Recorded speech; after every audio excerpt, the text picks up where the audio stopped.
The morning my son-in-law's father told my granddaughter she was worthless, I was standing right there holding a cup of coffee that had gone cold 20 minutes ago. I didn't say a word. I just set the cup down on the counter, very quietly, and walked to the back porch. My son-in-law's father thought I went out there to get some air. He had no idea I was pulling out a phone number I hadn't dialed in 11 years. But I'm getting ahead of myself. Let me take you back to where this really started, because the ending only makes sense if you understand the beginning. My name is not important. What matters is that I am 67 years old. I spent 31 years as a senior forensic accountant for the federal government, and I have a granddaughter named Claire who is the best thing that has ever happened to this family. She's 14. She reads 2 books a week, and she has her mother's laugh, which means she has my late wife's laugh, and every time I hear it, I feel like the world is still worth something. Claire's mother is my daughter, Diane. Diane is 41, sharp as a tack, and about 3 years ago she made what I consider the second worst decision of her life after the first worst, which was marrying a man named Brandon Walsh. Brandon is not a bad man. I want to be fair. He works, he doesn't drink, he has never once raised his voice at my daughter or my granddaughter. But Brandon has one fatal flaw, and that flaw has a name. His father, Gerald Walsh. Gerald Walsh is 64 years old, and he will tell you that within the first 4 minutes of meeting him, because he follows it immediately with the net worth of his commercial real estate portfolio and the square footage of his house in Scottsdale. Gerald made his money the way a lot of men in Arizona made their money in the 90s. He got lucky. He got out at the right time, and then he spent the next 30 years treating everyone around him like they should be grateful he breathed the same air. From the moment Diane and Brandon got married, Gerald made it clear where I stood. I was a retired government worker. I drove a 7-year-old Buick. I lived in a 3-bedroom house in a suburb that Gerald once described, while standing in my living room, as modest. He said it like a compliment. It was not a compliment. I let it go. For years, I let it go, because Diane was happy, and Brandon tried his best, and Gerald mostly confined his condescension to looks and comments that could be dismissed as jokes. I am a man who knows how to be patient. 31 years in forensic accounting teaches you that.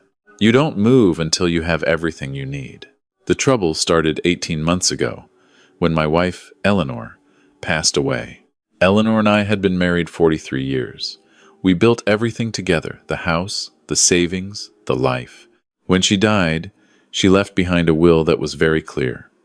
Our assets were to be split between Diane and our son, Paul, with a specific trust established for Claire's education. Eleanor had been meticulous about it. She always was. The trust was worth approximately $280,000, enough to cover 4 years at a good university, and then some. For the first few months after Eleanor's death, Gerald kept his distance. He came to the funeral, shook my hand, said the right things. I thought maybe grief had softened him. I was wrong. What he was actually doing was calculating. About 6 months after Eleanor passed, Brandon called me one Sunday afternoon and said his father wanted to have a family dinner. Just the 5 of us, Gerald, Brandon, Diane, Claire, and me. He said Gerald wanted to talk about the future. I remember thinking that was an odd phrase. Talk about the future, like we were business partners, reviewing a quarterly report. We met at Gerald's house. That already told me something. Gerald always insisted on his territory. His house in the north part of the city was exactly what you'd expect. Large, cold, expensively furnished, and decorated in a way that suggested a designer had made every decision and a human being had made none. There were no photographs on the walls, no books on the shelves, just the kind of art that costs a lot of money and makes you feel absolutely nothing. Gerald's wife, Patricia, was there too. Patricia is a quiet woman who has mastered the art of being present without existing. She poured water. She smiled. She agreed with everything her husband said, and I've never, in 6 years of knowing her, heard her complete a sentence that Gerald didn't finish for her. We sat down to dinner, and it started pleasantly enough. Gerald asked Claire about school. Claire told him she was taking honors English, and that she wanted to study literature in college. Gerald smiled the way you smile at a child who says they want to be an astronaut. Literature, he said. That's a nice hobby. Claire looked at her plate. She was 14 years old, and she already knew what that smile meant. I said, she's considering a double major, literature and pre-law. Gerald looked at me. With whose money? I set my fork down. Excuse me? I'm just asking a practical question, Gerald said. And his voice had that particular smoothness that men like him use when they want to say something cruel and claim later they were only being realistic. Eleanor's estate went through probate. The trust for Claire. What is that? Education funds. How is that being managed? I told him it was being managed by an attorney, which was true.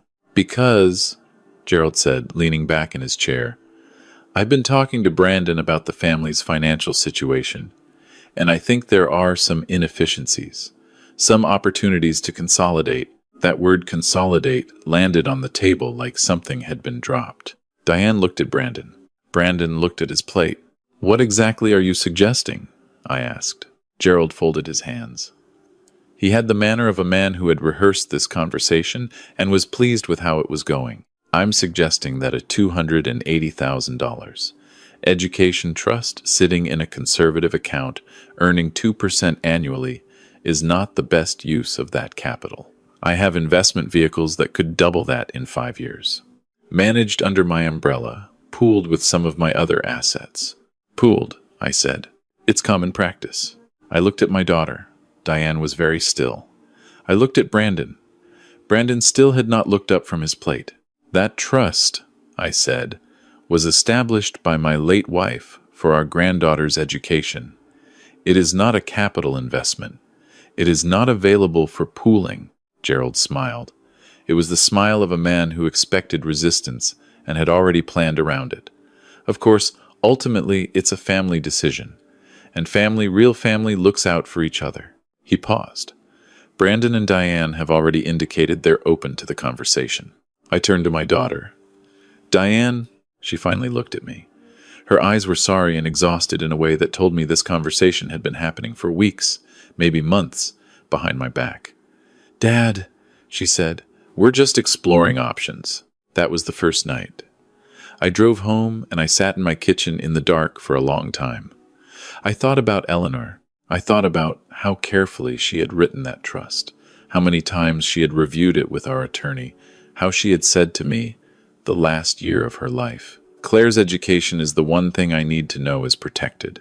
I thought about the fact that my son-in-law had apparently been having financial planning conversations with his father about my wife's estate without telling me. I did not sleep well that night, but I did not act, not yet. I needed to understand the full picture first. Old habits. The next few months were a slow and deliberate pressure campaign.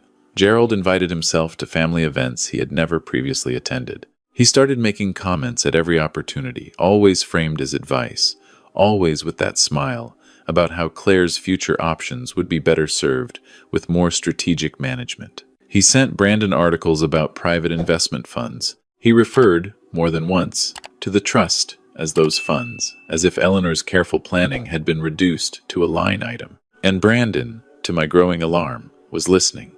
I don't entirely blame Brandon. Gerald Walsh had spent Brandon's entire life making it clear that his approval was conditional and his money was the measuring stick of love.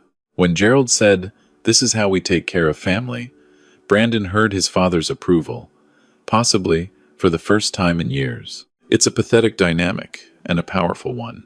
But I watched my daughter getting quieter. I watched Claire stop mentioning college at family dinners.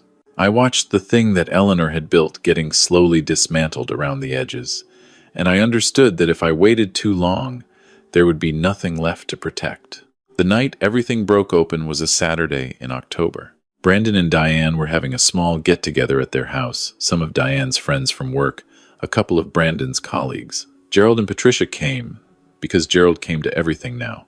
He had appointed himself the center of the family's gravity.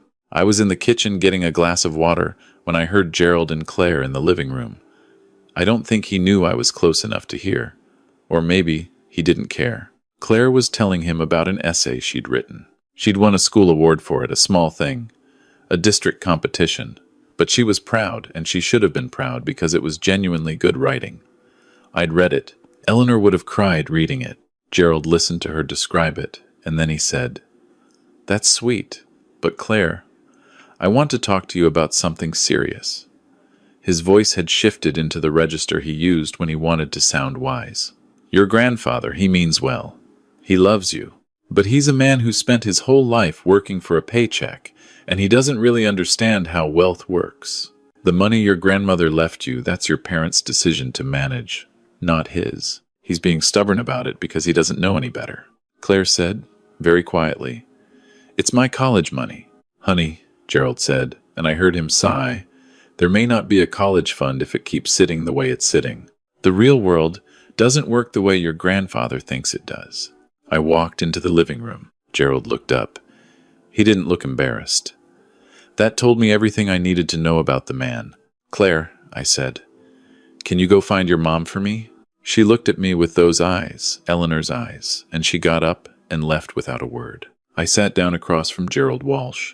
"You just told my 14-year-old granddaughter," I said, "that her college fund might disappear because of me." Gerald leaned back. I was having a private conversation in my daughter's living room with my granddaughter. I was trying to help her understand. "Gerald," I kept my voice very even, "I want to be clear about something. That trust is not available for consolidation. It is not available for pooling. It is not available for any of your investment vehicles. It belongs to Claire, and it will be used for the purpose Eleanor intended, and that is the end of this conversation." He looked at me for a long moment. Then he said the thing that I think he'd been wanting to say for 6 years, and had finally decided he no longer needed to restrain. "You know, I've tried to be respectful," he said. "You're Diane's father, and I've tried. But let's be honest, you are a retired bureaucrat who spent 30 years shuffling papers for the government, and you came out of it with a pension and a modest house and a 12-year-old car. You have no idea how money actually works. You never did. And now you're sitting on $250,000 of my son's family's money because of a sentimental document your wife wrote when she didn't know any better. And you're going to block the people who actually understand finance from doing something productive with it." He stood up. He smoothed his jacket. "You should think very carefully," he said, "about whether your pride is worth more than your granddaughter's actual future." He walked back toward the party. I sat there for a moment. I thought about Eleanor. I thought about Claire's essay. I thought about the word bureaucrat and what Gerald Walsh imagined that meant. Then I got up, walked to the back porch, took out my phone, and called a man named Victor Haynes. Victor and I had worked together for 9 years at the federal level before he moved to the private sector.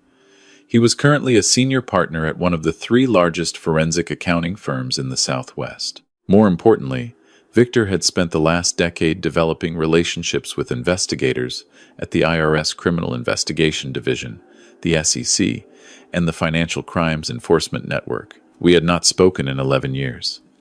He picked up on the second ring. "I need a favor," I said, "and I need you to pull up everything publicly available on a commercial real estate portfolio owned by a Gerald Walsh in Scottsdale." Victor was quiet for a moment. Then he said, "Give me 72 hours. Here is what I had suspected for months, since Gerald first used the word consolidate at that dinner table, but had not yet confirmed. Men who pool assets and manage investment vehicles outside institutional oversight do not always keep clean books." Victor called me back in 60 hours. Gerald Walsh had 3 LLCs registered in Nevada with nominee directors. He had a pattern of transferring funds between those entities and his primary real estate holdings in a manner consistent with layering one of the 3 stages of money laundering. He had 2 properties that had been sold to buyers whose identities traced back, through 2 layers of shell companies, to the same source. Victor didn't know the source yet, but he knew people who could find out.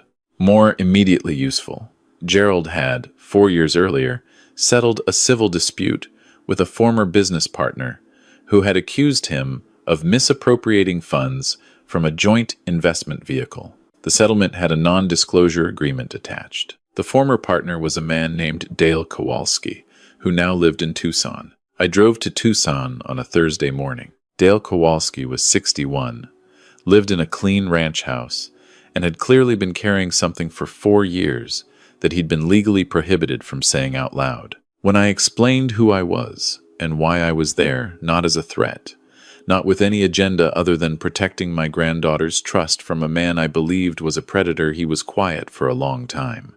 Then he said, "I signed an NDA." I said, "You signed an NDA about a civil settlement. You didn't sign anything that prohibits you from speaking to federal investigators about criminal activity." He looked at me. "You think what he did to me was criminal?" "I think," I said carefully, "that what he did to you and what I've seen him try to do to my family may be part of the same pattern, and I think a federal investigator would find that pattern very interesting." Dale Kowalski asked for a week to talk to his own attorney. He called me in 4 days.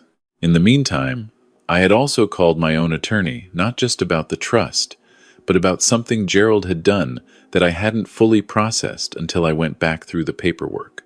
6 months earlier, during the probate process for Eleanor's estate, Gerald had sent a letter to our probate attorney on what appeared to be official letterhead from a financial advisory firm offering to serve as a family financial coordinator for the estate assets. The letter implied a professional relationship and credentials that, when I looked them up, did not exist in the way they were presented. The firm was real, but Gerald had no formal affiliation with it. He had simply used the name and the logo. That letter, that one letter, was the thing that mattered most, because sending fraudulent correspondence to interfere with probate proceedings is a federal matter. It's mail fraud. It is the kind of thing that, when a forensic accountant with 31 years of experience and a network of federal contacts brings it to the right people, tends to move quickly. I did not go to Gerald. I did not warn Brandon.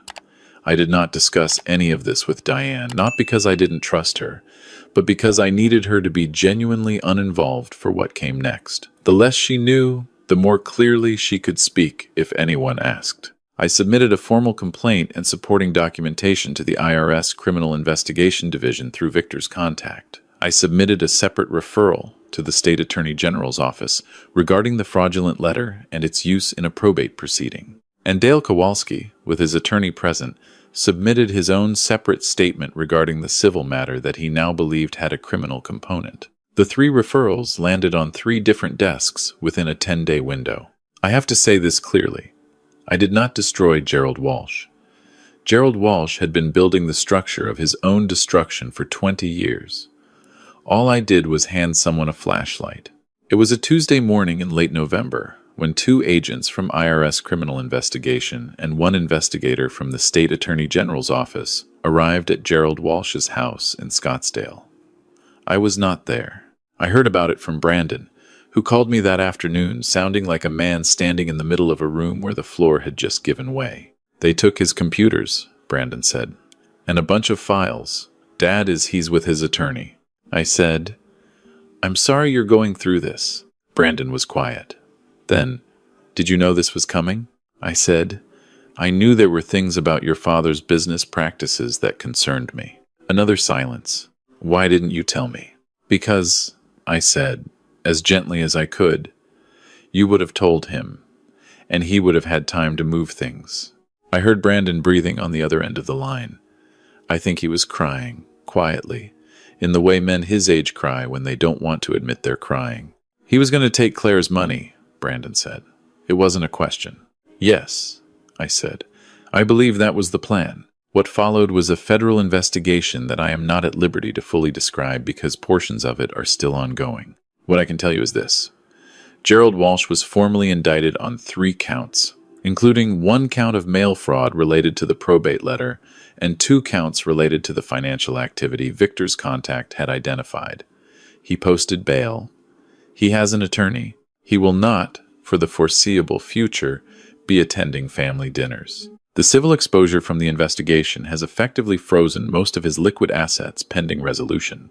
The house in Scottsdale is under a lien. The investment vehicles he had been so eager to use to consolidate our family's money are currently being examined by people whose job it is to find exactly the kind of irregularities Victor found. Patricia Walsh, to her credit, called Diane the week after the indictment and said, very quietly, "I'm sorry. I knew something wasn't right for a long time, and I didn't say anything. I should have said something." Diane told me that Patricia had been crying. I don't have any anger toward Patricia. I think she was a woman who had lived inside someone else's certainty for so long, she'd forgotten she had her own. Brandon has been in therapy since December. I respect that. I respect it a great deal. He's a man trying to understand how he ended up in the position of almost helping his father steal from his own child. And that kind of reckoning takes courage. He and Diane are still together. They're working on it.